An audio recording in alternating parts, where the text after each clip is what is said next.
So with Yu-Gi-Oh, you talked about the friendship themes. What about like themes from other animes have like you've pulled out that like struck a chord with you? I'm gonna give you an example. And we Okay. had this conversation before about that, these video essays we see on the internet. Like the movie Arrival, okay? The when you watch Never the saw it. movie, okay. Fuck. Sorry. No, I was gonna say maybe am I gonna do a different example? Okay, so for Arrival, you have this like professor who is like a linguistics expert, and these are like aliens come and they have to like decipher like the alien language.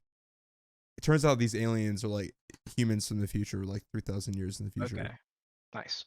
and in order for her to like solve problems in the present, she gets to like the more she learns like the alien language, the she gets like flash forwards, like memories from the future. But as you're watching it, you think these are like flashbacks. And so basically the moral of the story is that one of the takeaways you can take away from it is that this woman who was a linguistics expert didn't do shit with her life beforehand.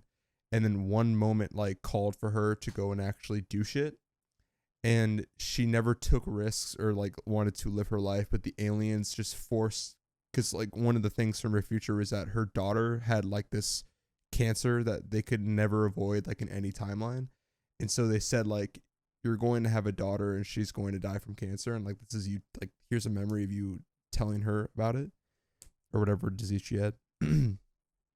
And so from that point on, she was just like, "Fuck it, I'm gonna go and live my life," because I guess there was like a fate aspect in this story.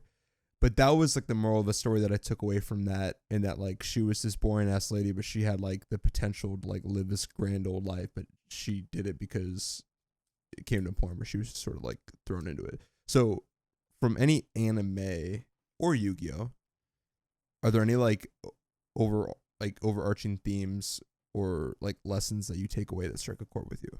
Yeah, I think. Well, since we're talking about Yu-Gi-Oh, Yu-Gi-Oh definitely, like I said, friendship plays a big part. So like, I rely on my friends a lot. They're all great people. You're a great guy, and everyone Thanks. else, all my friends. I mean, I think most people should think their friends are good people. Like all the bad people, I'm like, I don't Right. like you. I like, you know. So like that's important.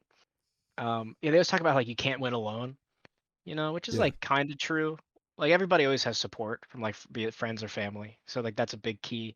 Also just being better. I mean, every duel, right? You get better. So it's all about like the learning how to get better. That's really like really more so Joey, because like Yugi out the gate, he literally plays one duel, beats Kaiba, the champion, like the greatest duelist there is, and it's like, oh shit, Yeah. Yugi out the gate is like the best, but he's also possessed by a 5,000-year-old spirit. So Yeah. A little in the advantage. manga, in the Japanese, it's 3,000-year-old spirit. It's from 1000 BC. Okay. I don't really know why they changed shit, but Yeah. whatever. But yeah, so like that's a big part of it. I mean, I always got to think about like Dragon Ball. Dragon Ball's always just Mm. about. I mean, my opinion, it's about like reaching your limit and then exceeding, right? Because that's what Goku does every single time. That's what Vegeta does every single time. Every single character in that show, like they just get more powerful, more powerful, more powerful. That's all it's about. It's all the Mm. training. It's like you think, like there's no plateau. There's no limit. Just keep going. So like that's a big one.